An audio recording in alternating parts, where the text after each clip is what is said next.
playing with those fairy love potions. You are so beautiful. Your eyes, your whiskers. I have to kiss you.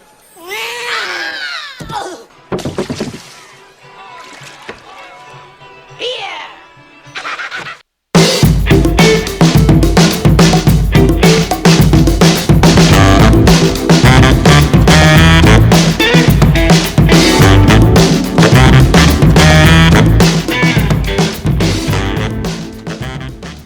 By the power of Cherlindrea's wand, it's Katrina Porter.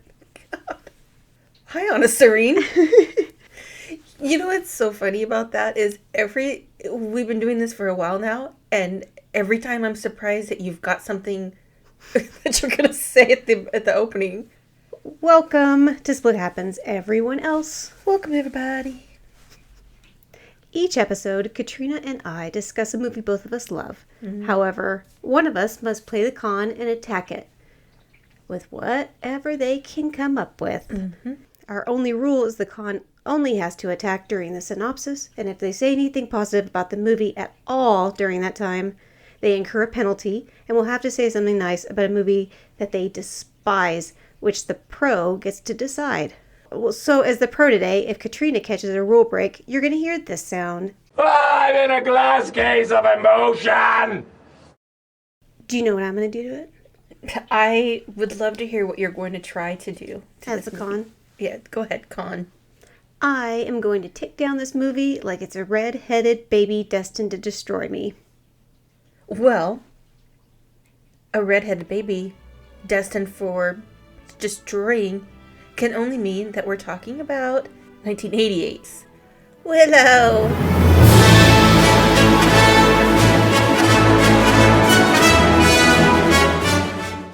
I am so freaking excited to talk about this movie. I am too. And I'm so excited that I'm the pro.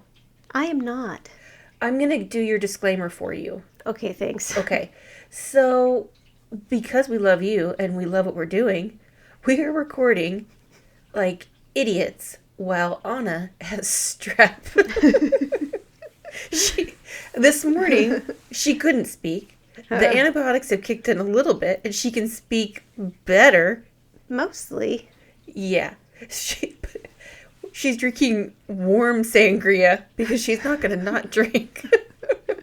You should have seen me bringing my mug of warm sangria downstairs because my hands are real shaky right now for whatever reason.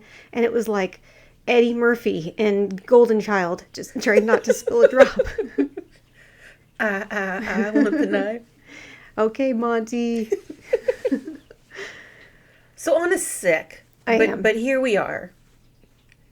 And it's important that we record Willow today because the timing of when it comes out, I'm even more stoked about. The sequel is going to be a series on Disney Plus that comes out on the 30th. I don't usually get excited about sequels. Well, yeah, because they almost always suck. Often. Well, I guess I don't get excited about continuations when it's years and years and years past when it was originally released or whatever.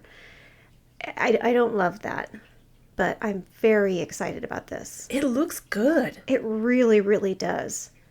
Let me tell you a few things about Willow. Let me give you some facts. Okay, I'm going to rest my voice for a bit. Rest your voice. Drink your warm sangria. We were trying to have dinner so we could have alcohol. And Anna's like, I don't know what I can eat. I'll just like gum some pizza or something. I don't know why that's upsetting to hear, but it's really upsetting. No, it's fine. That's what you were doing. Yeah, normal people gum a pizza. You know what? People do what they've got to do. People have done a lot worse things to pizza. People have gummed a lot of worse things. Yes, they have. This came out in 1988. The budget was $35 million, and it made $137.6 million worldwide. Not as great of a box office success as they had anticipated, but it did have strong home video sales, and so that pushed it. The challenge for it was, speaking of sequels, it came out, the other movies that came out in 88 that were real big were Big, which is not a sequel, but it was fantastic. Crocodile Dundee 2, and people loved those Australian movies. They just love that Crocodile Dundee. They love that knife.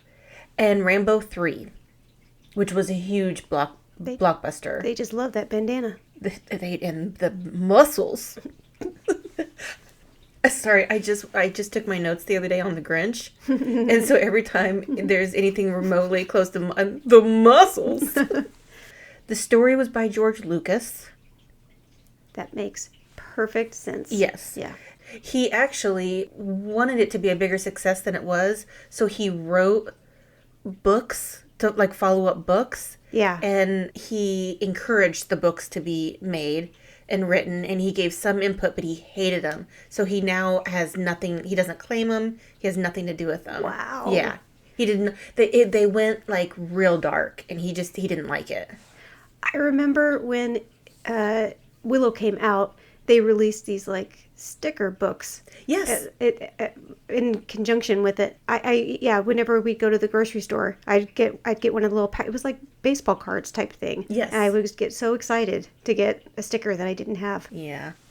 This was written by Bob Dolman, and the biggest thing to know about him is that he's Canadian, and so he wrote for SCTV.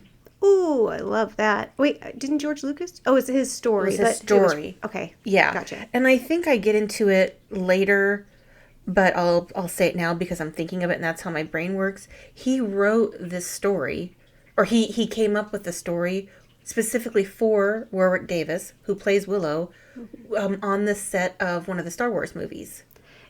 This might be the only piece of actual trivia that I know. I know how old he was.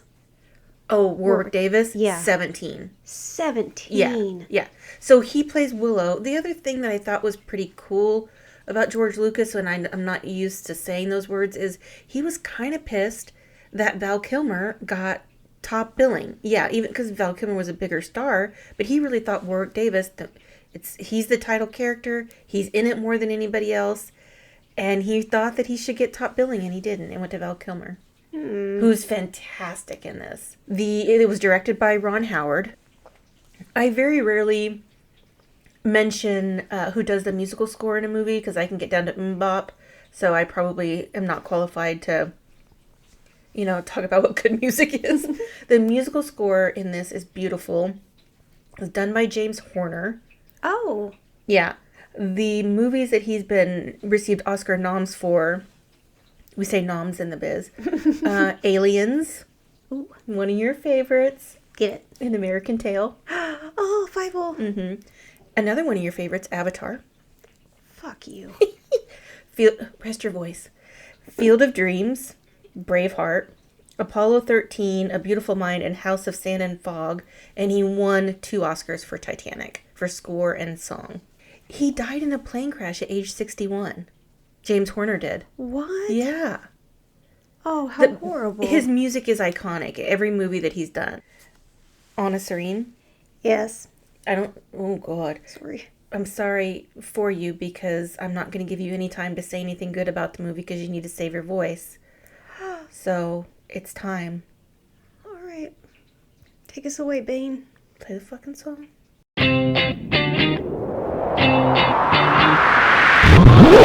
Let the games begin. The movie starts with some on-screen text. And your girl loves a movie that starts with information. You sure do, unless it's legend. God, well, I don't need a novella. I need a few lines just to get me started. Prime the pump a little bit. But there was a lot of people that said they just need a few lines to get them started in the 80s. We see a prison with a bunch of women and learn that there's a prophecy that a baby will be born that will take down the evil Queen Bavmorda. This bitch.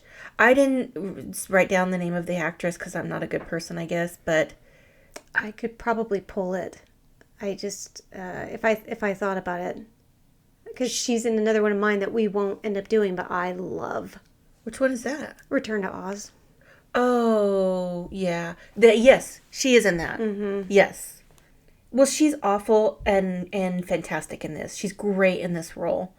The baby prophesized is born, and the mom is like, oh shit, and says to the midwife, get the baby out, and with the exception of your children, Mm-hmm. This is the cutest damn baby I've ever seen. I really struggled with how in the world I'm going to be able to attack an adorable child. Well, this movie makes me adore a ginger baby. That's a con. Oh no, we have to apologize to Gingers. Yeah, we should definitely, because I've got that. I go back to that kiosk quite a few times. For the record, I love Gingers. I don't think people with red hair are soulless, and I don't think they're scary at all. No, they're definitely not. I don't know why. I feel really bad for for redheaded people that they have to deal with this, but I feel really, really bad because they don't have a soul. I think what set me on the right path for redheads is Eric Stoltz. Mm-hmm. I love that I'm objectifying an actor that's not even in this movie. You'll find a way. I know. I love you, Eric Stoltz. He's so good in prophecy. Anyway, speaking of prophecy, let's get back to the one in this movie. The midwife takes off with the cutest damn baby ever, and aw shit, there are some dogs on the hunt for the baby, which is just mean. It is mean. What kind of asshole is going to make the dogs the enemy? That's my question. I know, I'm helping you out. Yeah, who? That's some lazy shit right there, Bob. What was his name? Coleman? You're Canadian. You're supposed to be nice, Bob Dolman. How many names does he have? He took a few. Okay. The dogs were Rottweilers in rubber masks and suits. Oh, no wonder they were pissed.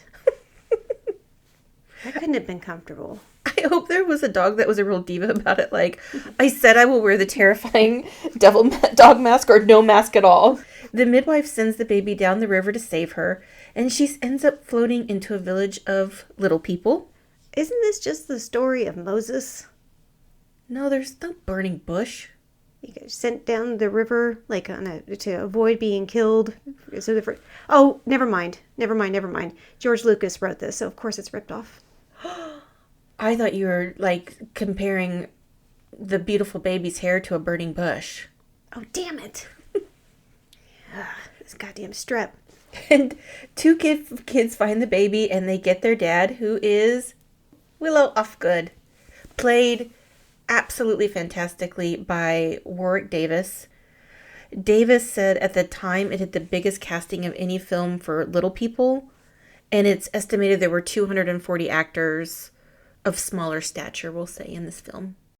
Davis had to learn a modified accent, how to take care of a baby, how to ride a horse, how to sword fight, and how to perform magic for this movie. Like actual magic? I know, more goes into preparing to be a fake dad in a movie than to be an actual parent.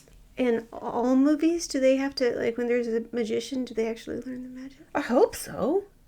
We learn that tall humans are called dakinis, and the little people are called Nelwyns. We meet Burglecut, who seems like a real dickhead. Burglecut, more like big old cunt. Willow's wife, Kaya, snatches the baby and says this baby is ours now, which is exactly what I would do, so it seems perfectly reasonable to me. The next day is a big festival in which the head wizard guy picks an apprentice, which it turns out he never does, but Willow wants to give it a try anyway. Kenny Baker is one of the musicians at the festival, and he played R2-D2, amongst a million other things.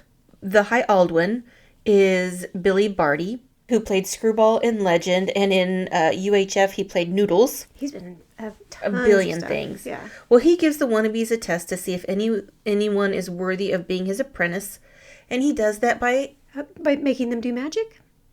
By having them tell him which finger controls magic on his hand. Just one finger. It's a test. He's just fucking with him. He just doesn't want to do apprentice. No.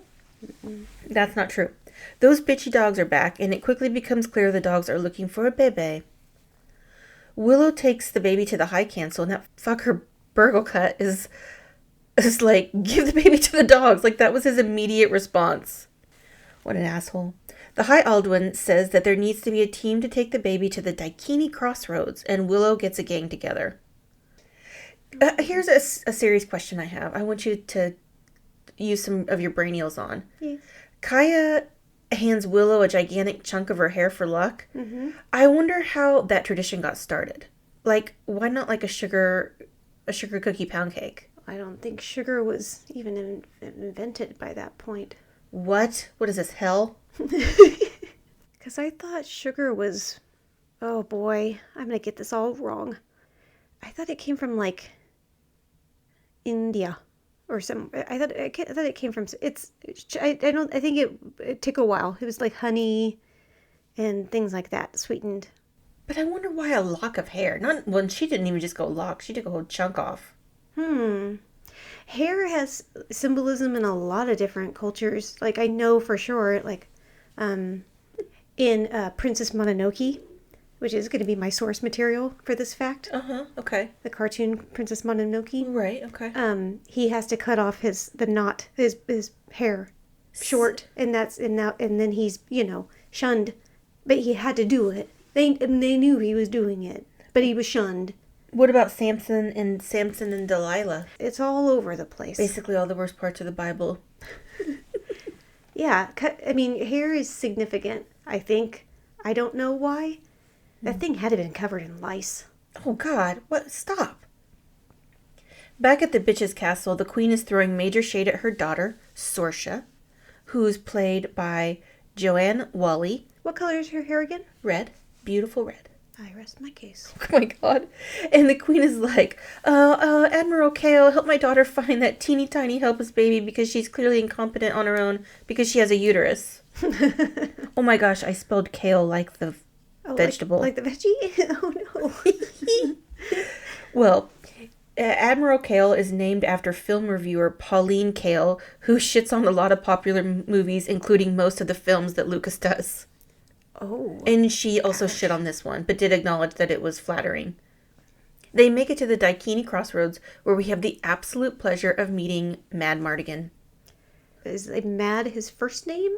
And Mardigan is his last name? I Like call Mr. him Mardigan? I call him Mad a lot in this, but his name is Mad Mardigan. It's one word. Okay, so can I assume that that's Mad Mardigan, if that's his name, first? It's his last name. It's his last name. We don't His get last that name in is here, Mad but I read some backstory, and Oh, you did? Oh, good. What is his first name? George.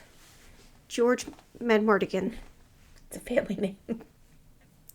Often surnames are meant to represent like a certain trade that somebody did. Like goldsmith or I don't know, hammerman. I don't know. So what kind of trade is a Mad Mardigan? Woodworking. Like whittling? Yes. Yes. He comes from a long line of whittlers.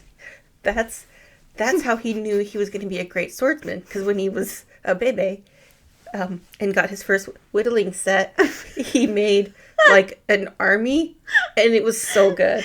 And his dad's like, "You're really good at whittling, but I think you're destined to be a warrior." I love the thought that in like medieval times, somebody would be given a whittling set. Right. Oh my God, you know what that reminds me of? What? I didn't come up with this. I can't remember who told me, but you remember in Lord of the Rings where the orc is like, "Meat's back on the menu, boys." Yeah, I hate that. It's so gross. But here's the thing. Yeah. That implies that they have menus.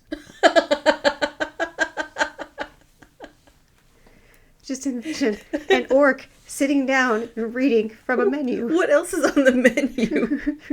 It's like really big. And like, "There's too many choices. If I get nachos, will you eat some?" Yes, the answer is yes. I have no idea what we're talking about. Oh, we meet Mad Mardigan, second name, who is a little grumpy when we first see him. He's in a cage, and he immediately calls Willow a little person slur, which is peck. It's meant as a slur in this, but it's not used outside of this. I can tell you that my coworker Eric calls me that all the time because I'm short. I don't know if I use it in my notes anymore, but that is what he calls him. If we get any negative feedback, I will issue an apology. Okay. Because the word's funny. Mad Mardigan is played perfectly by Val Kilmer. John Cusack was up for the role and said not getting it is one of his biggest career disappointments. I don't want to say the words that I don't think he would be right for it, because I love John Cusack so much. I can't wait till we do Grosse Pointe Blank. Yeah, I have a weird thing for John Cusack. He's hot. I don't get it, but I'm into it. Yeah. I'll buy it. Yeah. As Val Kilmer was getting out of his crow cage between takes, the chain snapped and the cage came down on his foot. You can see the limp is evident during the scene where he and Willow arrive to Tirasleen, or to the island where Finn Rizal is. I noticed he was limping in that. Yeah, he hurt his ankle, or he hurt his foot. Wish I would have been there. That must have hurt like the dickens. Apparently, Val Kilmer ad-libbed a lot of his dialogue, and I wonder if, because we say that often, I wonder if the writers of the movies get pissed when that stuff comes out. I don't know. And in part because so many of his lines are really funny. Ron Howard's, isn't he? He's notorious for letting his actors ad-lib. Yes, he is a ginger who clearly has a soul. Burglecut, that fucker, wants to give the baby to Mad Mardigan, but Willow and his trusty friend Migosh are like, no, bitch. Mad Mardigan eventually convinces Willow to give him the baby, and Willow and Migosh head back to be the heroes of the village. They gave the baby to a guy that doesn't realize the carrier they gave him, he has on his back, is meant to put the baby in. No, he's been in that cage and he's trying to get some reps in. He hasn't been working his muscles in a while. He's like, oh my god, I'm not going to be able to whittle if I don't build this shit back up. I gotta get back in my whittling shape. Not so fast. We see the baby flying through the air, captured by brownies, which are kind of like sociopathic fairies. Willow and Migosh get tied up, and we see a bright light that says to let the guys go and quit screwing around. The bright light is a good witch called Cherlindrea. Yeah, and she tells Willow that the baby, Alora, has chosen Willow to be her guardian. Cherlindrea also tells Willow that he must take Alora to Tirasleen, which can help defeat the evil Bavmorda. Yeah, and then she also says, the choice is yours. Everyone will die, including people you know. But yeah, the choice is yours. Well, yeah, you have to, it has to be. Everyone will die. Yeah. But it's your choice. I'm not saying it's a good choice. And those brownies are assholes. They really are. They keep mentioning it. It makes me want an actual brownie. That's a con. Oh my god. Ooh, brownies do sound good. You want to know how I spelled Tirasleen? Oh, yes, please. T-E-A-R, like tear. E-S-L-E-E-N. Oh boy. Tirasleen. Phonetically? Yep, all through my notes. You want to know how I spelled it? Yeah. I didn't. I didn't even want to attempt it. Oh. What's so funny about it is I do with all of the movies I take notes on, I had closed captioning on. Oh yeah, me too. Willow also gets a bitchin' wand from Cherlindrea. Willow and the brownies go on an adventure to find another good witch, and they stumble upon a tavern. The main brownies are played by comedians Kevin Pollak, who plays Rool, R-O-O-L, and Rick Overton, who plays Frangine. After shooting, and they shot almost all their scenes against a green screen. So after shooting, they would hit up a bar where they ended up performing improv, and one of the audience members proceeded to get up on stage and participate, and that person was Robin Williams. What? No way. Yeah. I can't believe he didn't talk his way onto the set. Pollak, who was already a fan of Williams, and said he ended up just kind of stepping back just to watch Williams perform, and of course he was great. Yeah. I have a question. Is brownies like their actual name, or is that also a slur like peck? No, I think it's their name. We don't know that. I don't know that, but I think it is. I mean, maybe they're called something wonderful. Because they're short and delicious looking? Did it look delicious? Oh. I don't know. I think my wine's kicking in. Willow sees Mad Mardigan, who is dressed like a woman in an attempt to hide from the husband of a woman he's banging. Rool gets doused with the dust of broken heart, and he falls in love with a cat, and then falls in a vat of beer. Beer. Beer. Oh, I loved. Oh, fuck. You said it. I'm in a glass case of emotion. I loved him in that part. Yeah. He's so good. All right. Okay, what would you like to say nice about Avatar, since it's on our mind? It was apparently good enough that a whole lot of people really, really loved it. Wasn't it nominated for like 27 Oscars? I give a fuck. I'm gonna nominate it for a garbage can.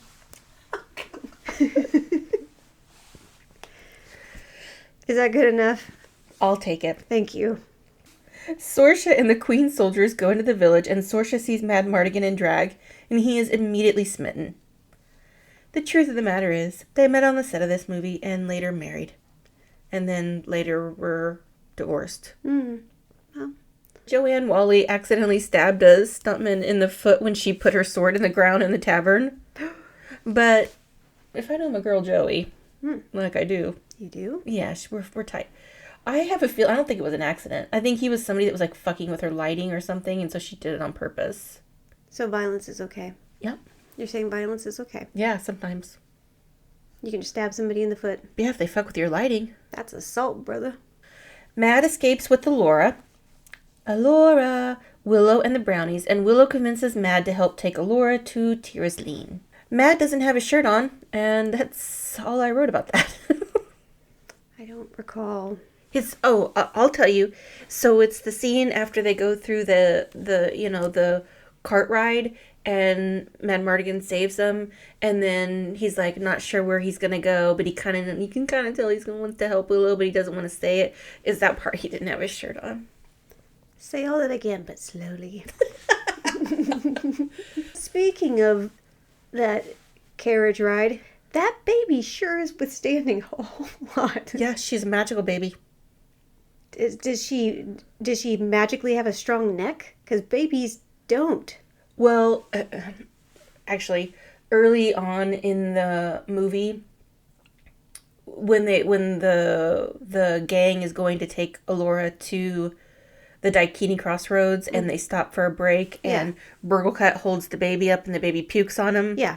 Allegedly, and there are conflicting stories about that. Allegedly, that was an accident. Like the baby actually just threw up on Burglecut when he held her up, and Willow is supposed to have an uneven gait, and so when he's walking with Alora, the baby got sick. Oh. Yeah. Later on, Warwick Davis said that it was an intended scene, and that's not how it happened, but other people say that was not scripted. I mean, I'm going to say it was scripted, because otherwise, why is he holding up the baby? It's just, it's correct. The queen is pissed because no one can capture the baby, and she is not a carrot and sticks kind of leader. No. That's what you're going to say about that. Well, I wasn't listening. I'm sorry. The queen, Yeah. she's not a carrot and sticks leader.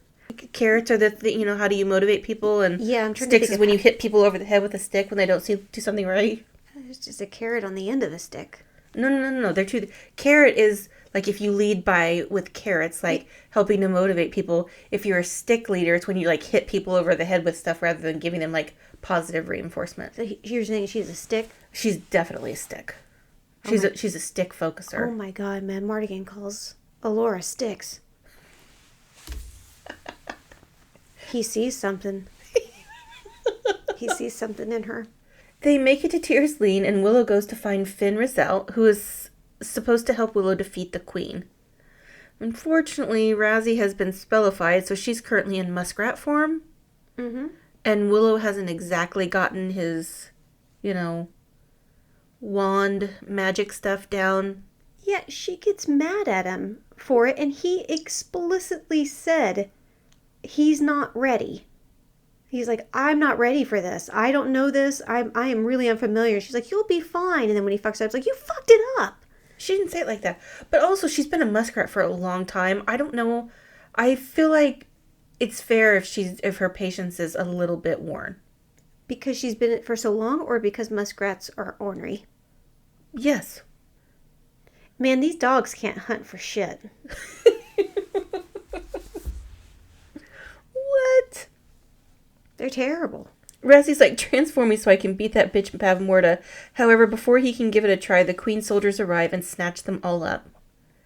Razzie has Willow practicing the spell on the way to the castle, which may not be the most conducive environment to spell learning. I don't know anything about magic, but I'm just saying. I would like a quiet room with some tea. Tea? Is that code for wine? Yeah.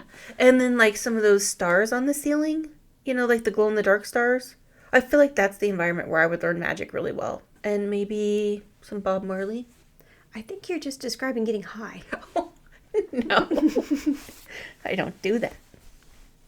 That's not legal in Kansas. I would lose my license. Well, I did that when I was in college in Colorado. And that is exactly how you you learn do magic. Is that how you learn magic? Yeah. Yeah. Magic's actually a strain of cannabis. You know, I was like, I don't know. It was like I was in my 40s when I understood that there were different strands of marijuana. You've heard Maui Wowie. I did not understand. Can I go ahead and blow your mind one more time? The Pineapple Express. Yeah.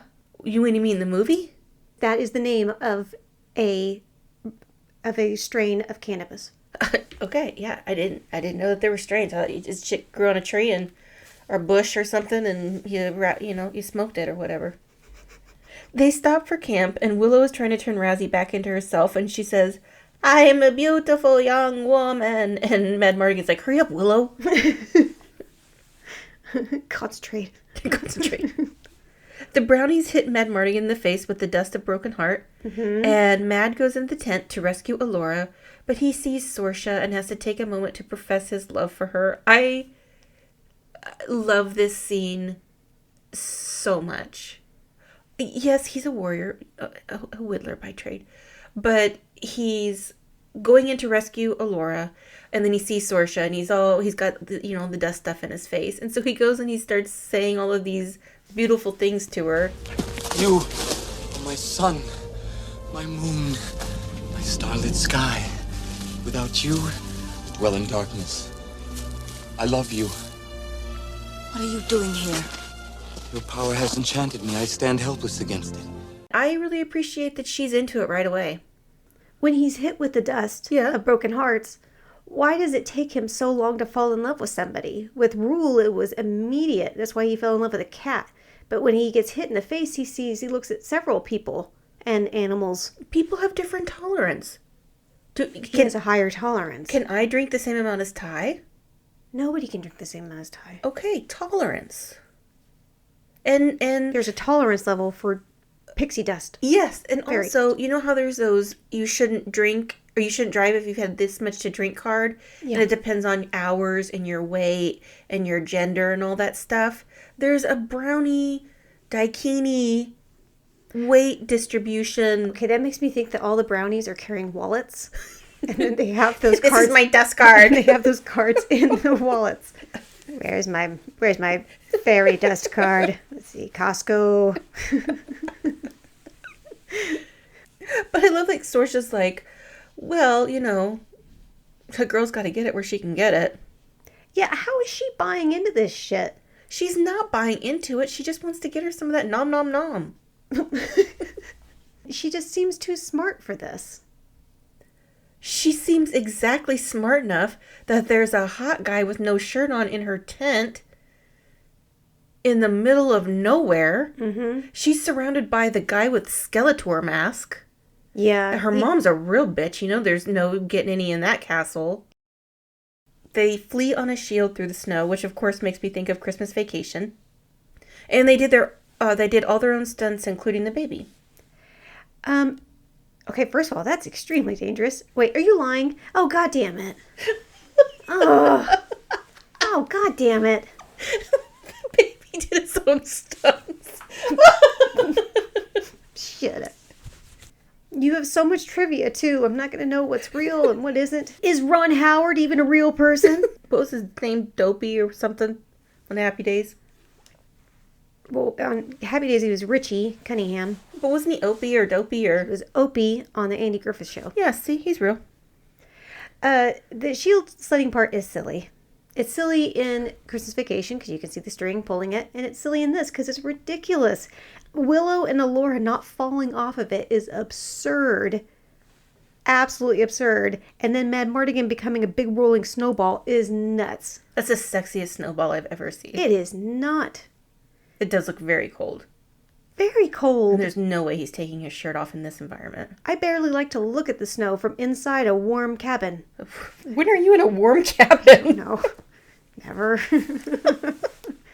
Did you take some trip I don't know about? No, but it sounds delightful. At one point, and this is true, you see a close-up of Willow's face, and it's Warwick Davis's expression. He did not love the sled scene because he did some of it. I mean, it's like some of the stunts he had to do because they were close-ups. He didn't love it. That looks miserable. Yeah.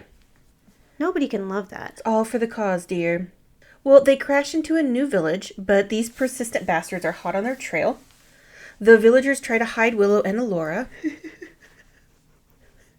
Wait, did I say something stupid? The villagers try to hide Willow and Alora. I guess I just pictured all of the soldiers coming down on sleds too. They're like, whee! And one of them just runs into a tree, and then there's a Willem scream. Hey! What? You know who's not involved with this movie? Steven Spielberg? Steven Spielberg. That is a con. Well, trust me. Of all the movies. I tried to find anything about this. I read 5 pages of trivia and not an SS in any of them. How is that possible? I don't with this know. movie and with that writer or story by and that this seems impossible. I bet he told that story to George Lucas. You think George Lucas ripped him off? He's like, no, I came up with it from my movie Return of the Jedi. Mm-hmm. I think Alora is Steven Spielberg's sister's name. You cracked too soon. I really believed that one. I really actually did. Mad Mardigan captures Sorsha, and one of the soldiers says, one of the soldiers that had come through the Daikini crossroads earlier. Eric. Yeah. And the soldier says about Mad Mardigan, "You are a worthless thief." And he's like, "I'm not a thief." They go back to searching for Cherlindrea, and Sorsha becomes a little salty that the love potion is over, and she runs off. Yeah, what happened to all that shit you said? Oh, it went away. He's like, I don't know. The light of day can be kind of rough on somebody. Yeah, people say that type of shit for sex. That is the power of the puss. Right. They make it to Cherlindrea, and the army of soldiers that was promised is dead. And instead filled with trolls and a giant-ass 2-headed troll monster. In press kits for this movie, the monster wasn't called anything, like, it wasn't given a name, but in press kits, it was given a name, and it was called Ebersisk, after George Siskel and Roger Ebert. Oh. 2-headed monster. Ha. Go ahead, I'm going to sit back and drink my wine while you talk about the 2-headed monster. It looks bad. Looks real bad. Yes, it kind of looks ridiculous, especially, like, the fact that this came out in 1988. Yeah. I think the special effects are incredible through most of the movie. Monster. The monster looks ridiculous. He looks ridiculous. You just keep repeating what I'm saying. Yeah, I didn't write anything down for the monster. I forgot. I was probably just too enraged. Mitch McConnell looking motherfucker. Mad Mardigan finding the armory in the castle is exactly how I looked when we went to that Whole Foods in Missouri because they sell liquor in their grocery store. Oh my gosh. That's exactly how I looked. Where do I start? No, remember when we went to visit, when our cousin Marie lived in Nebraska? Mm-hmm. And we went to visit her there, and we found liquor in the grocery store? And we're like, what are we, in heaven? Did we die? Yeah, the blue laws in Kansas are still a bummer. Stupid. Sorsha notices that Mad Mardigan looks fine as hell in his new warrior outfit, and she's like, maybe this could work out. And she gives him a mid-battle smooch, which makes perfect sense. Find your fucking chill, Sorsha. It's just dick. No, dude. Once again, how the baby survives any of this is beyond me. She's magical. If it's been prophesized that you're gonna, like, save shit, you got some magic. Why can't she just magic her way to the place where she's... You know, newborns, their fingers don't work for shit. Oh, they haven't come up with their magic finger yet? No, she's never magic finger. General Kale takes Alora while the good army shows up to defeat the rest of the Queen soldiers. And Willow, he looks a little wrecked because Alora is gone. I think he's gotten attached. The Queen learns that Sorsha has defected to the good guys, and she turns everyone except for Willow and Razzie into pigs. Did you see the look on Morta's advisor when Kale said Sorsha turned against her? She's like, I told you. What was that you were saying about trusting her loyalty more than blood? The scene where they get turned into pigs is a pretty cool scene. Maddie, my daughter, specifically asked me to mention how horrific how scary the pigs were.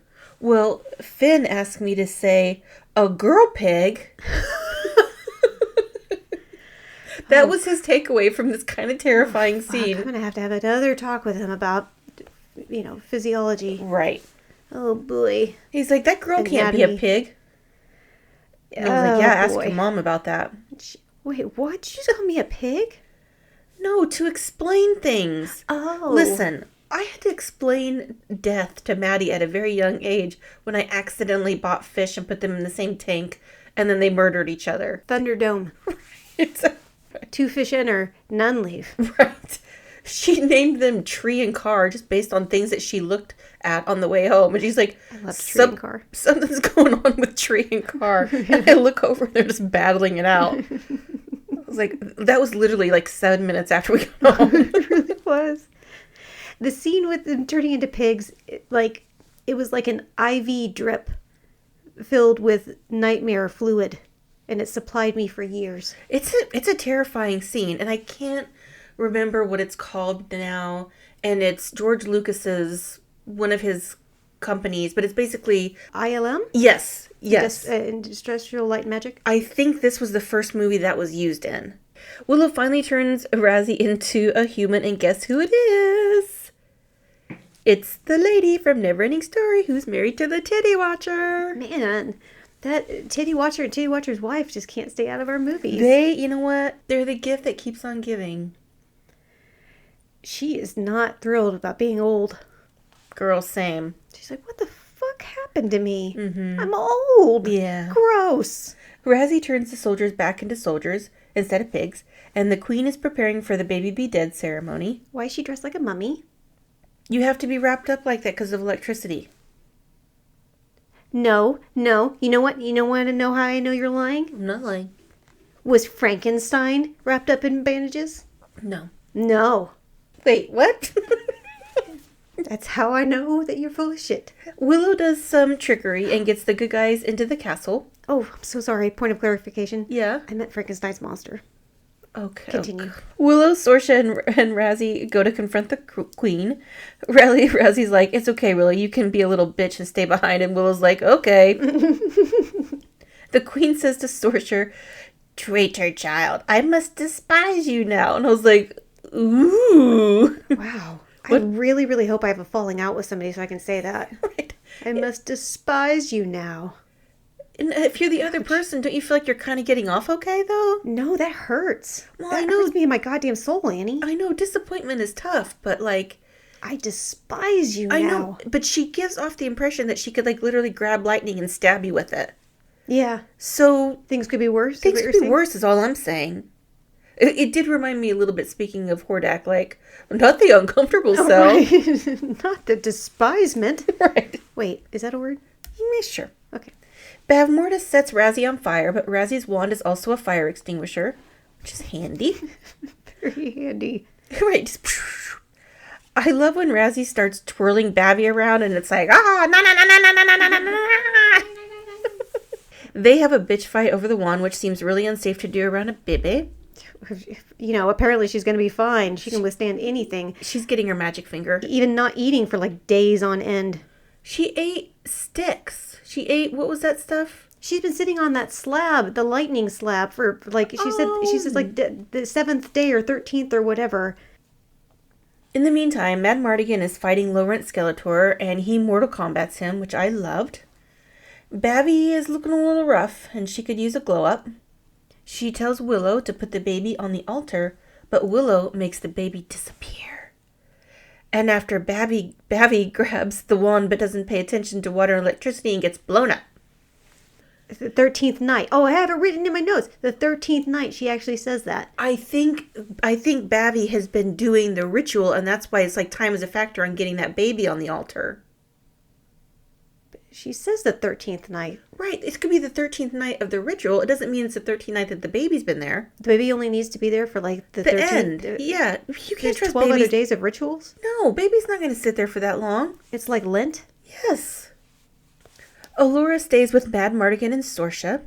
Willow gets a bit of a makeover and heads back to his village. Willow comes back a hero and all is right with the world.